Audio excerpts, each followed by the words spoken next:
नमस्कार, मनी गुरु देख रहे हैं आप और आपके साथ में हूं स्मिता रशाल। म्यूचुअल फंड में निवेश से आपको बेहतर रिटर्न मिले ये कई बातों पर निर्भर करता है, जैसे फंड का सिलेक्शन कैसा है, आपका रिस्क एपेटाइट क्या है, पोर्टफोलियो का एलोकेशन आपने कैसा कर रखा है और सबसे जरूरी कि आप कितने टाइम के लिए इसमें यानी कि म्यूचुअल फंड में इन्वेस्टेड रहते हैं। क्या mutual fund all season investment product है, ये जानने की कोशिश करेंगे आज हमारे एक्सपर्ट से। शो में हमारे साथ हैं कंप्लीट सर्कल वेल्थ के सीईओ क्षितिज महाजन और फिनसेफ की फाउंडर मृन अग्रवाल। आप दोनों का बहुत स्वागत है हमारे साथ इस चर्चा में शामिल होने के लिए। और जैसा कि हम कह भी रहते हैं, ऑल टाइम सीजन प्रोडक्ट, क्षितिज आपसे जानने की कोशिश करेंगे, म्यूचुअल फंड में लोगों का भरोसा, निवेशकों का भरोसा बढ़ा है। एमफीज के डाटा इस बात को बताते हैं कि किस तरीके से महीने दर महीने इसमें लोग जो हैं वो जुड़ते जा रहे हैं। और अगर आप देखेंगे तो टियर 2 और टियर 3 सिटीज तक ये पहुंच चुका है। इस भरोसे के बीच में क्या हम ये कह सकते हैं कि mutual fund all times product है या नहीं है? ये एक बड़ा डिबेट की बात है। नमस्कार स्मिता, नमस्कार मिनल एंड सभी दर्शकों को मेरा नमस्कार। स्मिता, बिल्कुल सही कहा आपने। अगर आप 5 साल की जर्नी देखते हैं, प्री कोविड पोस्ट कोविड, हम 2 crore unique mutual fund investors है, कोई 5.25 crore unique mutual fund investors के आसपास हैं। और बहुत आसान विकल्प है जिसके थ्रू आप इन्वेस्ट कर सकते हैं। एक छोटी राशि से शुरू कर सकते हैं, एज लो एज समझिए आप अब 250 रुपए की सिप भी शुरू हो गई है। सो ये हर किसी के लिए है, पर एट ए सेम टाइम आप देखिए उसका एपिटाइट जो ग्रोथ का है वो बहुत ज्यादा है, बिकॉज 18% से इंडस्ट्री ग्रो कर रही है। अगर आप इसी नंबर को देखते हैं तो हो सकता है 10 से 10.5 में भी 11 करोड़ इन्वेस्टर अगले 4 से 5 साल के अंदर यूनिक होंगे। तो आई थिंक बहुत फ्लेक्सिबिलिटी देता है। अच्छा, किसी भी टेनर के लिए आप इन्वेस्ट कर सकते हैं। आपको एक दिन के लिए इन्वेस्ट करना है या लॉन्ग टर्म करना है तो किसी भी टेनर के लिए आप इन्वेस्ट कर सकते हैं। हर तरह के एसेट क्लास, चाहे फिक्स इनकम में आप करना चाहते हैं, गोल्ड में करना चाहते हैं, इक्विटी में करना चाहते हैं, या आप हाइब्रिड ऑप्शन लेना चाहते हैं, वो भी आप कर सकते हैं। तो ब्रॉडली बहुत सिंपल एक पे है जिसके थ्रू आप प्ले कर सकते हैं, अपना लॉन्ग टर्म इन्वेस्टमेंट कर सकते हैं और इस जर्नी को आगे लेके चल सकते हैं। I think it's a very very beautiful platform, very good platform. जी मृन, आपसे भी जानना चाहेंगे आपका टेक क्या है इस पर। क्या ऑल सीजन प्रोडक्ट है ये या फिर नहीं है? क्या ये एक बड़ा डिबेट है? बिल्कुल ऑल सीजन्स प्रोडक्ट है। एंड नमस्ते स्मिता। मैं यही कहूंगी कि आजकल मैं बहुत सुन रही हूँ और बहुत लोग मुझसे पूछते भी हैं कि अभी इक्विटी मार्केट डाउन है तो इसमें से हमें एग्जिट करके गोल्ड में डालना चाहिए, क्योंकि गोल्ड में तो बहुत ज्यादा तेजी आई हुई है for various reasons. But one thing that I will say is कि अगर आपको आज, और जो भी क्षितिज ने कहा मैं उससे बिल्कुल सहमत हूँ, और उसमें मैं एक ही चीज मैं ऐड करना चाह रही हूँ कि आज अगर आपको गोल्ड में भी इन्वेस्ट करना है तो सबसे बढ़िया तरीका गोल्ड में इन्वेस्ट करने का है, गोल्ड ईटीएफ है। सो सर्टेनली म्यूचुअल फंड्स बहुत all they are all seasons product. There are products जो हम लॉन्ग टर्म के लिए होल्ड कर सकते हैं, एंड जिसमें हम अपनी गोल की प्लानिंग भी कर सकते हैं अलग अलग तरीकों से। बट इसमें एक बात जो बहुत जरूरी है कि जो फंड हम चूज करते हैं वो हमारे गोल के हिसाब से होना चाहिए, और हमें जो ये जो मार्केट का जो उतार चढ़ाव आता है इसमें हमें बने रहने की मतलब क्षमता चाहिए। जी बिल्कुल। और इस बार भी मार्केट वॉलेटाइल हुआ, जब मतलब अभी भी है जिस तरीके का मार्केट क्षितिज, इसमें भी हमने ये देखा कि कई निवेशक निराश हुए, और खास करके वो निवेशक भी जिन्होंने लॉन्ग टर्म से पैसा लगा रखा था, वो टारगेट अचीव करने का समय भी आ गया था और अचानक से पोर्टफोलियोज की जो रिटर्न थी वो बेहद घट गई। ऐसे में क्या जो हम एक दूसरा पक्ष जिसकी बार बार हम बात कर रहे हैं, ऑल टाइम सीजन क्या ये है, क्या इस तरफ ज्यादा झुकाव फिर आ जाता है? एक्चुअली स्मिता, मृन ने बहुत अच्छे से इस चीज को अपने आंसर में बोला दैट जरूरी नहीं है कि हर साइकिल में आपको रिटर्न मिले।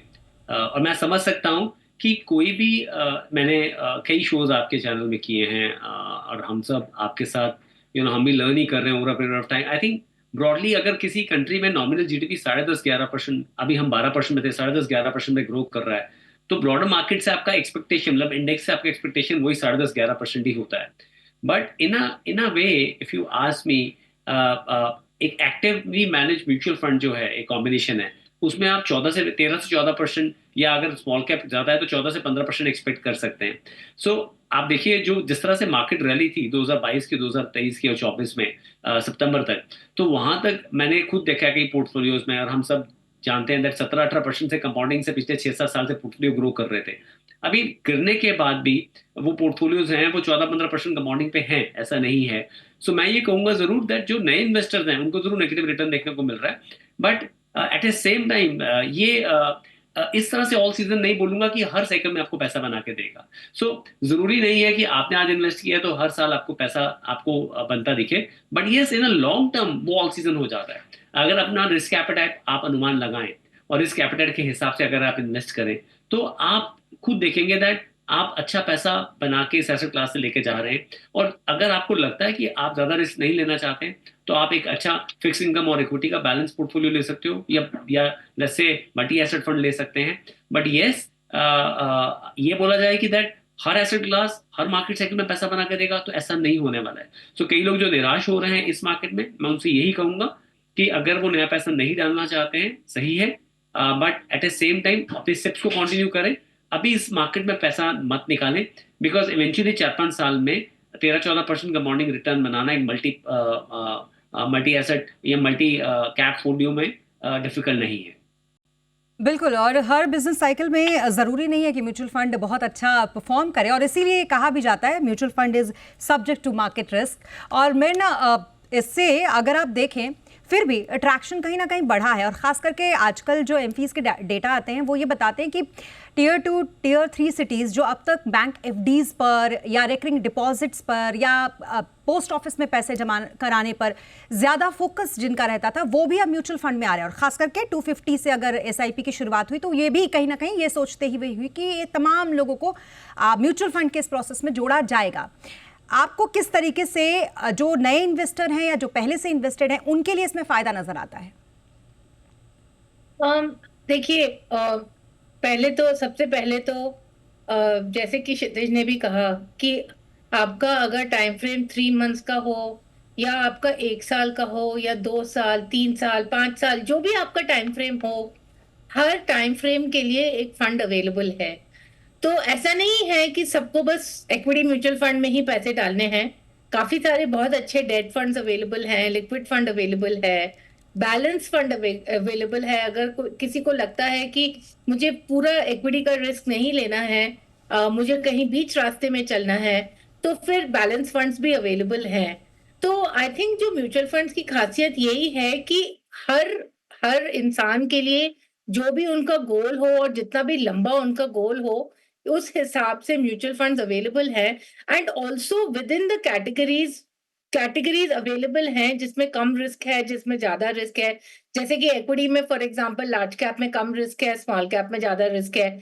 अगर हम डेट फंड्स में देखेंगे तो शॉर्ट ड्यूरेशन डेट फंड में कम रिस्क है, बट वही अगर हम क्रेडिट रिस्क फंड लेते हैं तो उसमें ज्यादा रिस्क है, राइट? सो आई थिंक यही सबसे बड़ी खासियत है, एंड इस वजह से ही लोगों को म्यूचुअल फंड्स ही चुनना चाहिए। और एक और जो बहुत इंपॉर्टेंट पॉइंट है वो है लिक्विडिटी, राइट? कि आप जब चाहे आप अपना पैसा निकाल सकते हैं। अगर आप कोई भी और प्रोडक्ट मार्केट में देखते हैं, like for example insurance policies देख लीजिए या फिक्स्ड डिपॉजिट्स देख लीजिए, तो मतलब पेनल्टी वगैरह लगता है अगर आप इसमें से अपने पैसे निकाल लेते हैं, वेयर एज म्यूचुअल फंड में the liquidity is very high. जी, और यही वजह है कि लोगों का बहुत रुझान इस तरफ बढ़ा भी है। लेकिन फिर भी आपसे जानना चाहूँगी मैं क्षितिज कि वो कौन से निवेशक हैं जिन्होंने अब तक अगर कहीं इन्वेस्टमेंट नहीं कर रखा है तो उन्हें इसको चुनना चाहिए, मतलब म्यूचुअल फंड में इन्वेस्टमेंट करना चाहिए? आई थिंक मुझे लगता है स्पीता की दैट म्यूचुअल फंड, अगर आप मेरे से एक्चुअली पूछते हैं, यूएस में सबसे बड़ा जो बैंक है वो है जेपी मॉर्गन बैंक। सो जिसकी बुक कोई $3 ट्रिलियन के आसपास की है। सो अगर आप देखेंगे ब्लैक रॉक सबसे बड़ा फंड है जो $12 ट्रिलियन के आसपास का उसका कॉर्पस है। तो म्यूचुअल फंड जो है वो 4 टाइम्स है आपके नॉर्मल एक सबसे बड़े बैंक से, उससे कंपेयर करूं मैं, 1:4 का रेशियो। हमारे सबसे बड़ा बैंक एसबीआई बैंक है जो 60-65 लाख करोड़ की बुक लेके बैठा हुआ है, और सबसे बड़ा म्यूचुअल फंड भी एसबीआई है जो 11 लाख करोड़ की बुक पे है।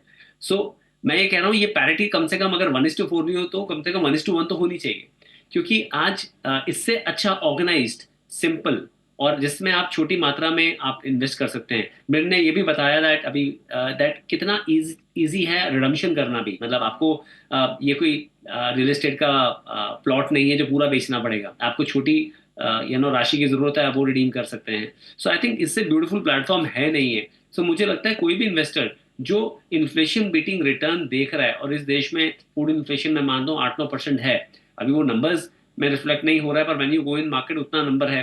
तो एक म्यूचुअल फंड या फिर एक इक्विटी इन्वेस्टमेंट एसेट क्लास ऐसा है जहां ease of investment mutual fund के थ्रू हो सकती है, वो 13-14% का कंपाउंडिंग रिटर्न आपके लिए जनरेट कर सकता है। आप थोड़ा स्मॉल मिड कैप का एलोकेशन ज्यादा लेते हैं, वो 14-15% भी हो सकता है।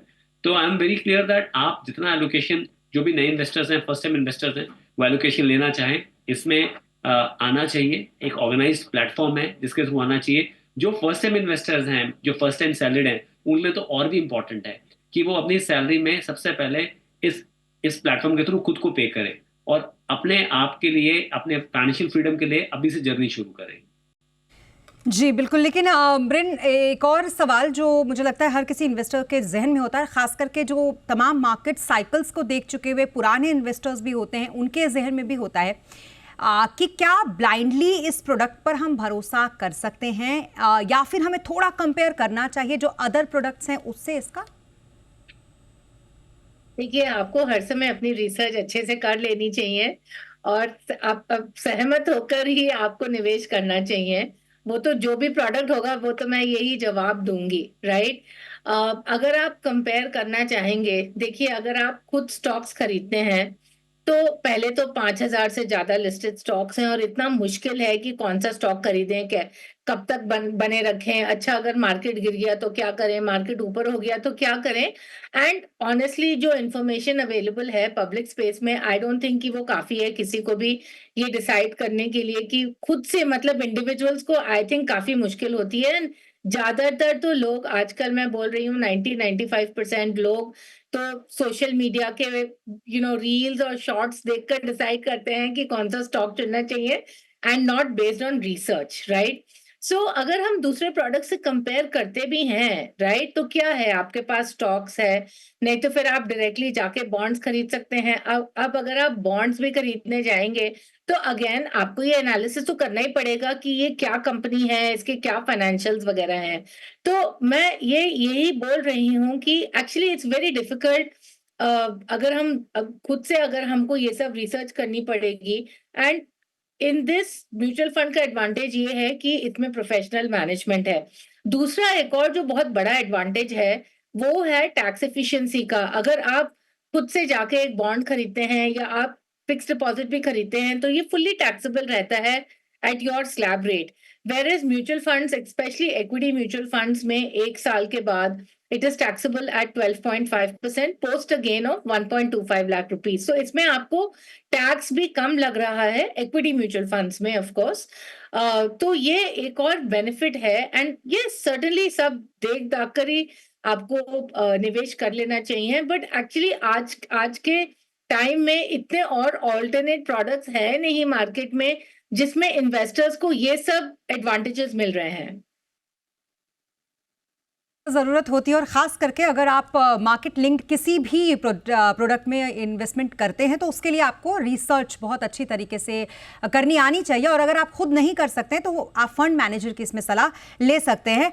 यहाँ रुकेंगे एक छोटे से ब्रेक के लिए, लेकिन ब्रेक के बाद ये जानेंगे कि अगर mutual fund all season product नहीं है तो फिर इसके रीजंस क्या हैं। रुकेंगे एक छोटे से ब्रेक के लिए।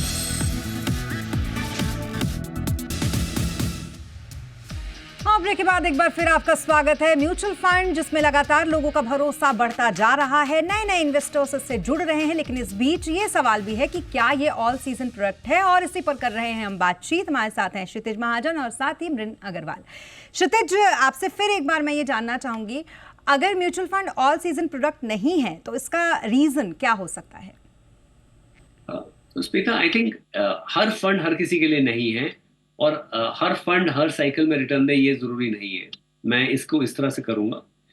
देखा जाए तो आपकी कैटेगरी ऑफ फंड आपके लिए हैं, बिकॉज अगर आपने डिफाइन किया है गोल अपने कि मेरा गोल ही अगर 2 साल का है और आप इक्विटी लेके बैठ गए और कुछ 2020 जैसा कुछ इवेंट आ जाए, ये जो अभी रिसेंट इवेंट हुआ है ट्रम्प टैरिफ का इवेंट आ जाए, तो वो फिर आपके गोल से आपको दूर कर रहा है। बिकॉज ना ही आप 6-7% का जो भी रिटर्न में सोचा है वो लेके आ रहे हैं, बट आप उल्टा नेगेटिव रिटर्न्स में आज की डेट में। तो आई एम सेइंग वो डिफाइन करना बहुत जरूरी है कि आपका रिस्क एपेटाइट क्या है और आपका गोल क्या है। अगर आप अपनी चीजों को अलाइन कर रहे हैं उसके हिसाब से, देन आप डिफाइन कर सकते हैं कि मेरे लिए ये बास्केट ऑफ प्रोडक्ट्स हैं, इनमें मैं इन्वेस्ट करना चाहता हूँ। सो ये इनफैक्ट काफी लोग कहते हैं कि equities are not for retired people. मैं उल्टा बोलता हूँ, दो ही एक्सपेंडिंग एसेट क्लास है, इक्विटी और रियल एस्टेट।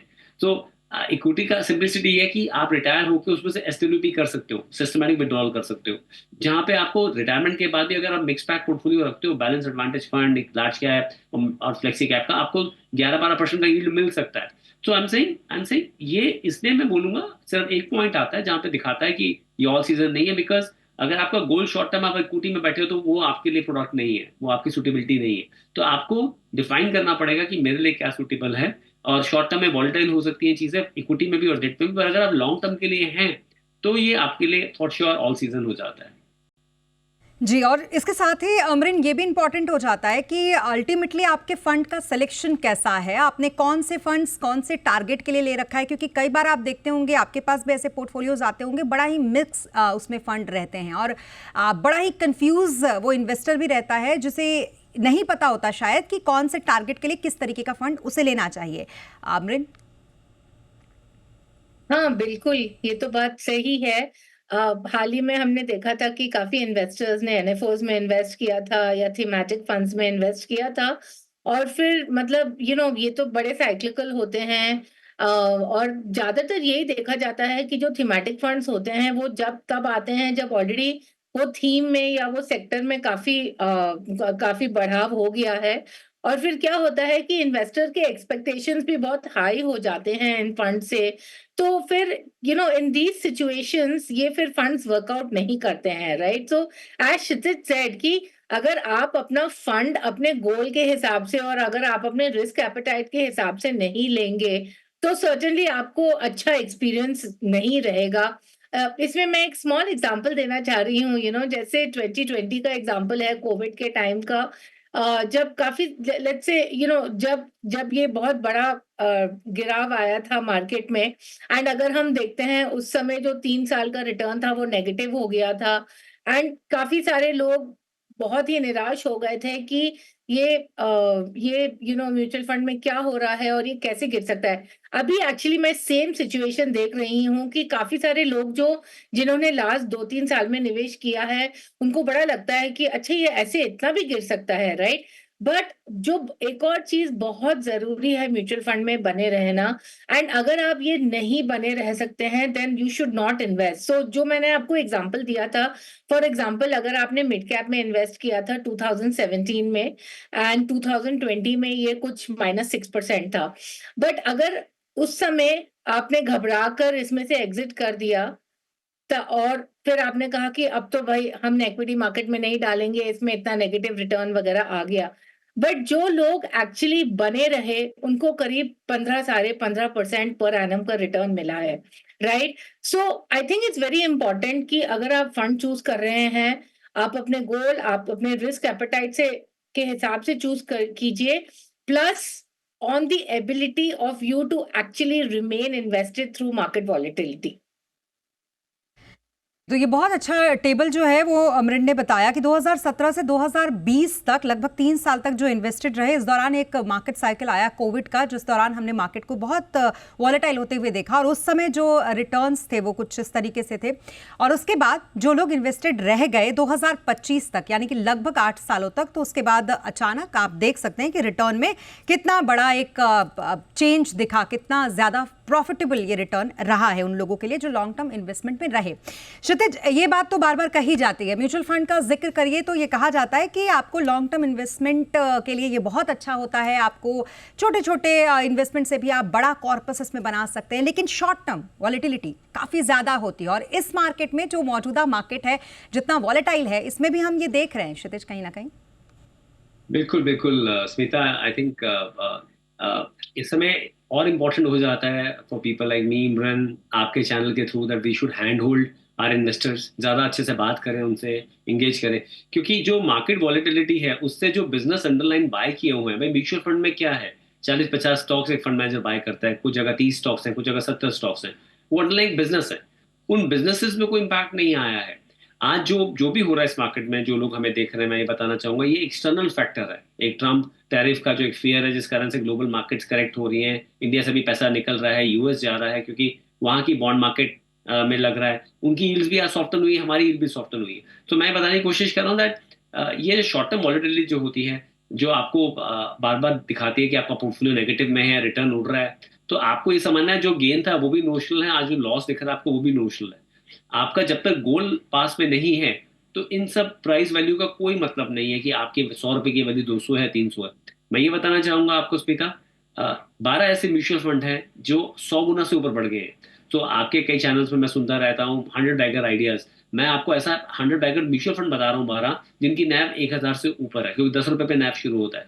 सो ये अपने आप एक अचीवमेंट है, जहाँ पे म्यूचुअल फंड एक डाइवर्सिफाइड पोर्टफोलियो, जिसके लिए आपने पोर्टफोलियो मैनेजर अकाउंट किया हुआ है, वो आपके लिए इतना करके दे रहा है। और पर ये सब जो हुआ है 18-20 साल के ऊपर के टाइम फ्रेम में हुआ है।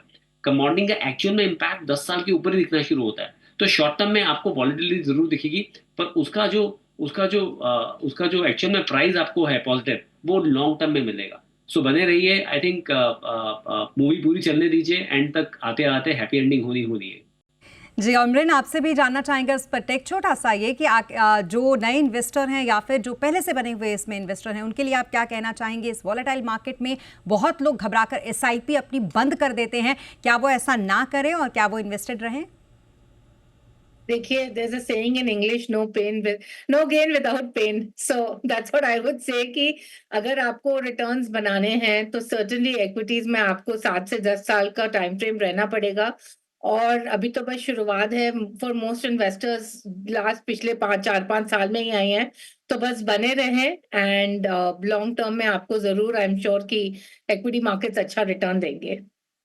जी कुल मिलाकर बात ये कि ऑल टाइम सीजन प्रोडक्ट ये हो ना हो, लेकिन इतना ज़रूर है कि अगर आप लॉन्ग टाइम तक इसमें इन्वेस्टेड रहते हैं तो म्यूचुअल फंड आपको कहीं ना कहीं फ़ायदा पहुंचाता है। और यही वजह है, क्षितिज और अमरिन, आप दोनों की बातों से यही निकल कर आया, यही वजह है कि इतना ज़्यादा अट्रैक्शन इन दिनों म्यूचुअल फंड की तरफ इन्वेस्टर्स का बढ़ा है। बहुत शुक्रिया आप दोनों का हमारे साथ इस चर्चा में शामिल होने के लिए, बहुत शुक्रिया। जी, तो म्यूचुअल फंड जिसमें इन्वेस्ट करके आप छोटे छोटे इन्वेस्टमेंट से भी बना सकते हैं बड़ा कॉर्पस, ज़रूरी नहीं ऑल सीजन इन्वेस्टमेंट हो या ना हो, लेकिन इतना ज़रूर है कि किसी भी सीजन में यह आपको मुनाफा देगा अगर आप लॉन्ग टर्म तक इस पर भरोसा करते हैं तो। इसी के साथ इस बुलेटिन में फिलहाल इतना ही। आप बने रहें जी बिजनेस के साथ।